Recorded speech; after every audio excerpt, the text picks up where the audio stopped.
Bienvenidos a Encuentros de Diseño, el podcast del Observatorio de Diseño y Creación de la Facultad de Artes y Diseño de la Universidad Jorge Tadeo Lozano, conducido por Joana Zárate y patrocinado por la Facultad de Artes y Diseño. En esta edición especial vamos a escuchar la lectura casera de los libros del informe final de la Comisión de la Verdad, una lectura de divulgación social de contenido. Cada episodio contiene un capítulo que será de su interés y podrá escucharlo en orden aleatorio.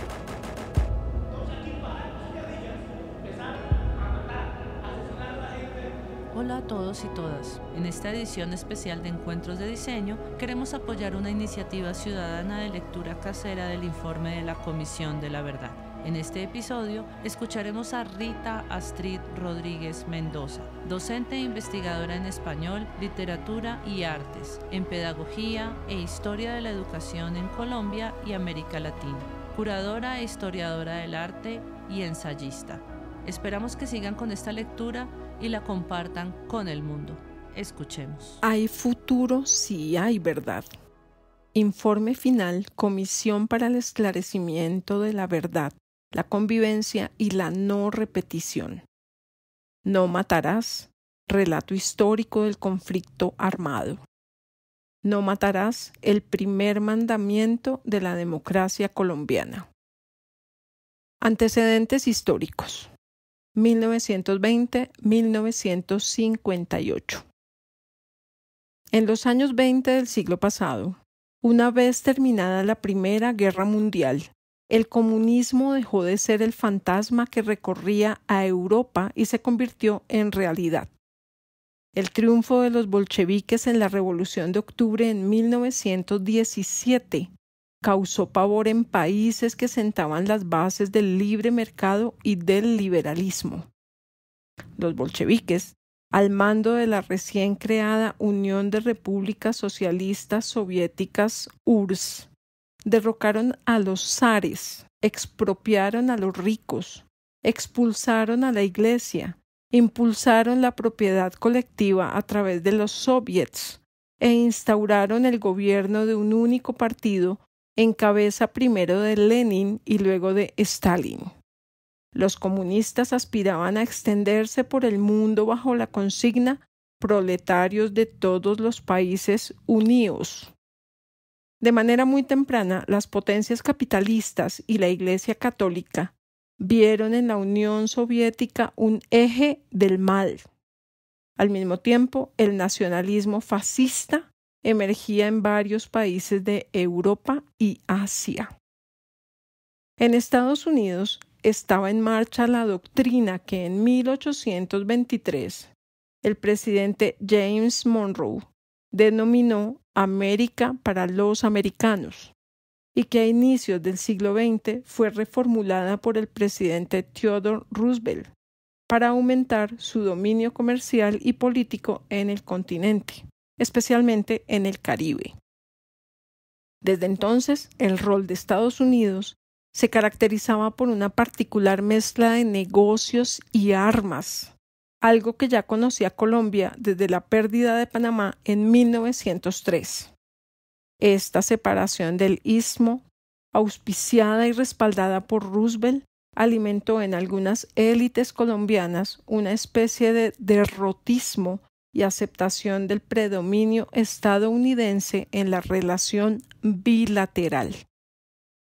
Después de la pérdida de Panamá, los sucesivos gobiernos conservadores de Colombia restablecieron relaciones con Estados Unidos, la estrella polar del norte.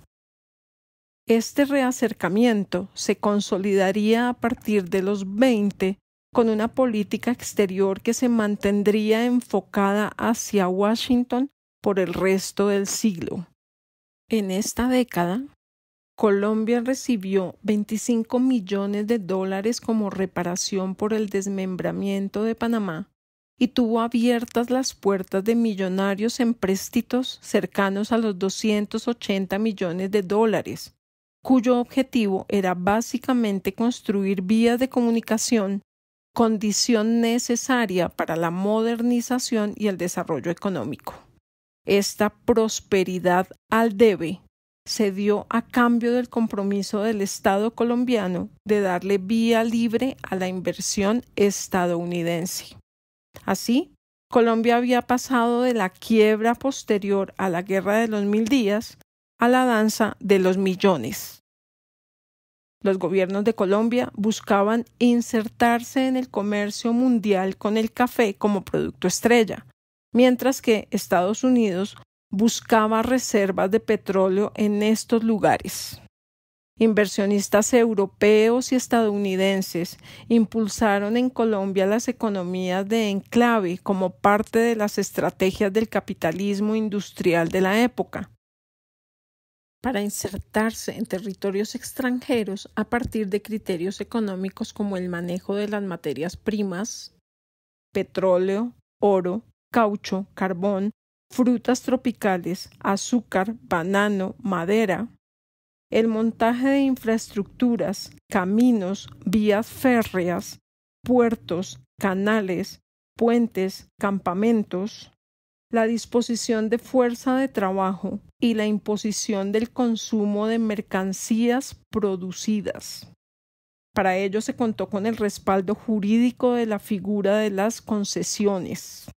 Si bien los enclaves produjeron urbanización, también incentivaron la segregación social.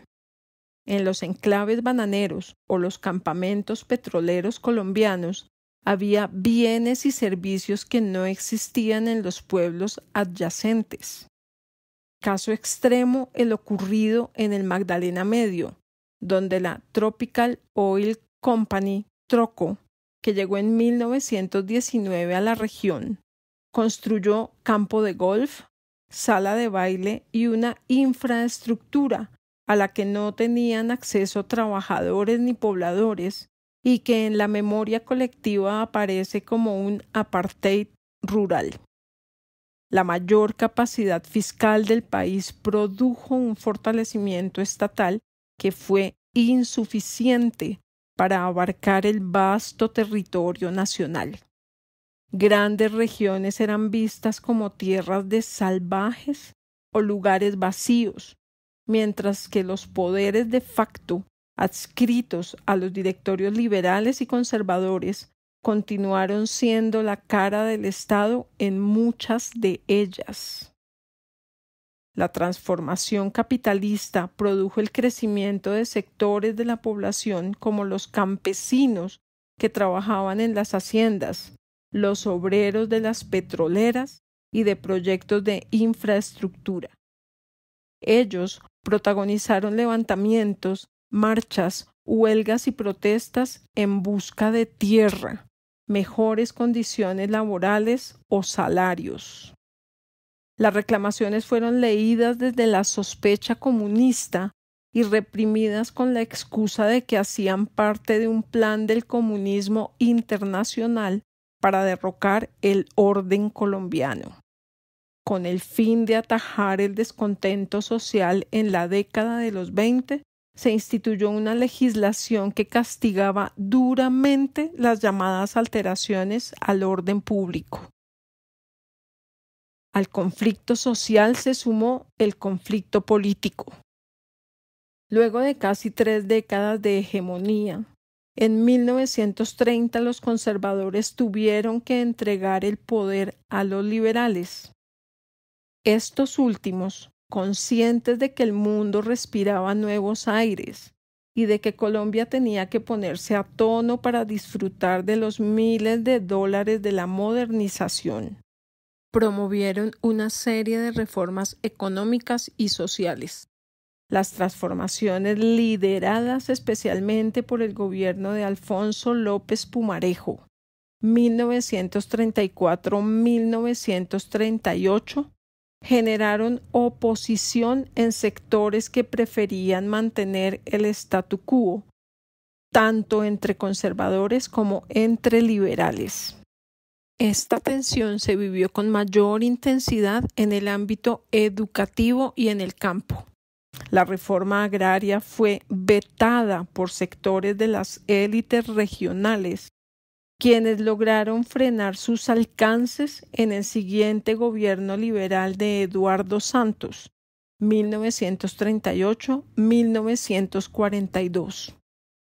En el segundo gobierno de López, 1942-1946, la reforma se enterró y esto generó frustración en el campesinado.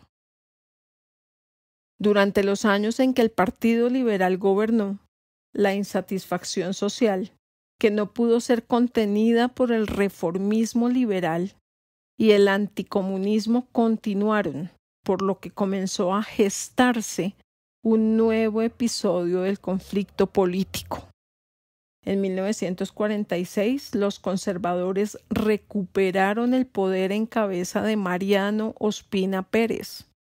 1946-1950. La transición fue traumática. Los odios entre liberales y conservadores se exacerbaron y llevaron al país a un ciclo de violencia en el que se combinaron las retaliaciones partidistas con el conflicto social. El asesinato de Jorge Eliezer Gaitán, el 9 de abril de 1948, trajo una nueva decepción para los ciudadanos que desde antes se sentían excluidos y pedían la garantía de sus derechos. A partir de ese crimen, que todavía es recordado por un sector de la población colombiana como un parteaguas, el régimen político colombiano vivió uno de sus capítulos más oscuros con la represión gubernamental, la declaratoria del estado de sitio y el cierre del Congreso en 1949. Colombia vivió un cierre democrático, primero en manos de los gobiernos civiles de Mariano Ospina Pérez y de Laureano Gómez, 1950-1951, y después bajo una dictadura militar encabezada por el general Gustavo Rojas Pinilla, 1953-1957, quien derrocó a su antecesor, Roberto Urdaneta, 1951-1953, con la promesa de la paz, la prosperidad y la reconciliación.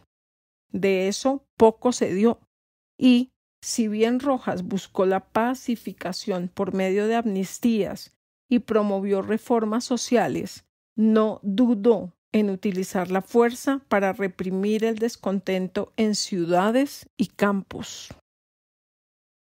En todos estos años, la violencia bipartidista comenzó a mutar. Las cuadrillas de guerrilleros liberales que se habían formado en los llanos, Tolima, Santander, Quindío y Antioquia, y que no se acogieron a la amnistía, fueron proscritas por sus antiguos patrocinadores, el directorio del Partido Liberal.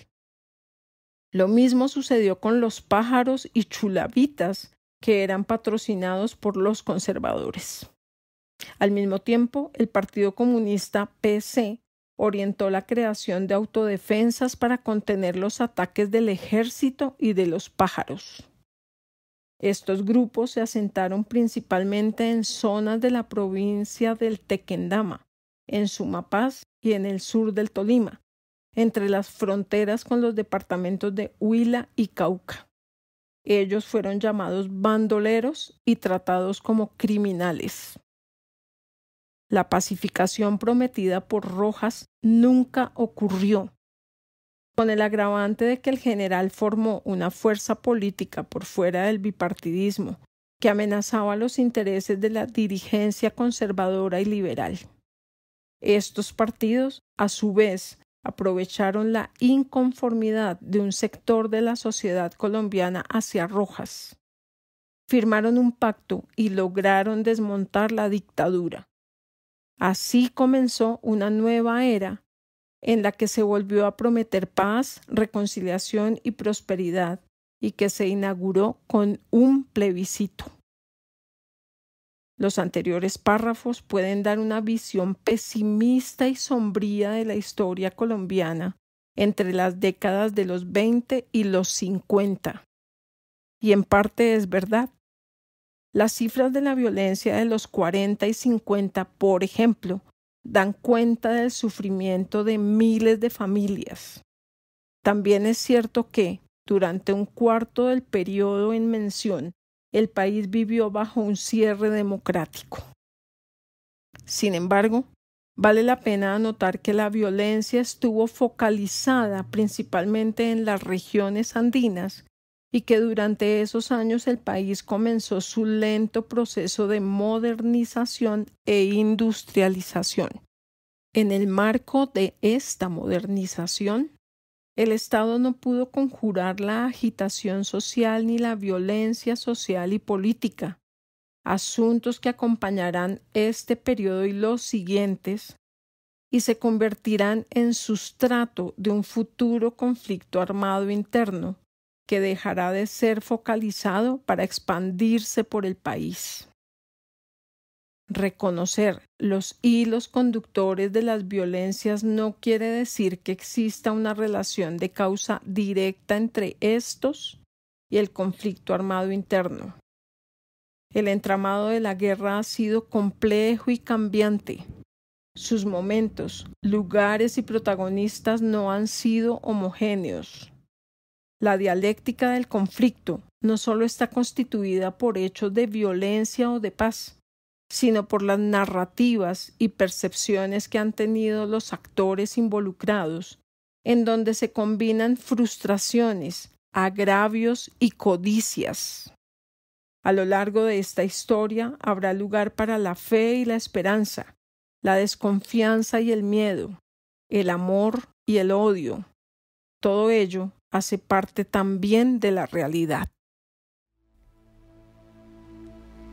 Acabamos de escuchar la lectura del informe de la Comisión de la Verdad, una entidad de Estado que busca el esclarecimiento de los patrones y causas explicativas del conflicto armado interno que satisfaga el derecho de las víctimas y de la sociedad a la verdad, promueve el reconocimiento de lo sucedido, la convivencia en los territorios y contribuye a sentar las bases para la no repetición mediante un proceso de participación amplio y plural para la construcción de una paz estable y duradera, con la cual Encuentros de Diseño desde la Universidad Jorge Tadeo Lozano se ha comprometido. Esperamos compartan estos audios y nos ayuden a su divulgación.